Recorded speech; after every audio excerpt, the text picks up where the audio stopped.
ঘন্টা এটা করে 28 ঘন্টা এটা করতেছে লাল, 8 ঘন্টা এটা করে 28 ঘন্টা এটা করতেছি। আচ্ছা আচ্ছা এইটা আচ্ছা আচ্ছা শোনেন একটু কুইকলি একটু তাড়াতাড়ি বলি। আর এটা হচ্ছে 8 ঘন্টা। দেখেন কত আমরা ওই যে সরজমিনে গ্যাস এবং যে বিদ্যুৎ সরবরাহ পরিস্থিতি এটা দেখতে আসছি। আমরা একটু আগে ওই কি বলে যে বেবজাতে গেছিলাম, ওখানে দেখছি। তারপরে আমরা স্কোয়ার ফার্মাসিউটিক্যালে আসছি, এখন আমরা এখানে আসছি। তো আসলে গ্যাস সরবরাহের যে অভিযোগ এরা শিল্প মালিকরা করে আসছেন, আমরা এখানে কিছুটা সত্যতা পাচ্ছি এবং এইটা আমরা অ্যাড্রেস করার চেষ্টা করতেছি। আমরা 4 কার্গো এক্সট্রা এলএনজি আনতেছি। আমরা আশা করতেছি এইটা ওই একটা কার্গো আসছে, কিন্তু এইটা ওই যে সমুদ্রের উত্তাল আবহাওয়ার জন্য এটা ডকিং করতে পারে না। তো এখন এটা ডকিং করছে।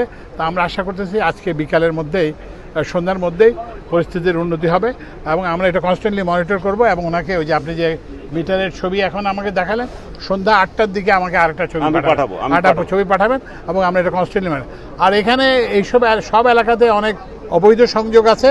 সেই অবৈধ সংযোগের জন্য যারা দায়ী, আমরা ওই তিতাসে কর্মকর্তাদের বিরুদ্ধে ব্যবস্থা নিচ্ছি এবং আমরা একটা কি বলে যে একটা ম্যাসিভ একটা কি বলে যে ডিসকানেকশন ড্রাইভ আমরা শুরু করব।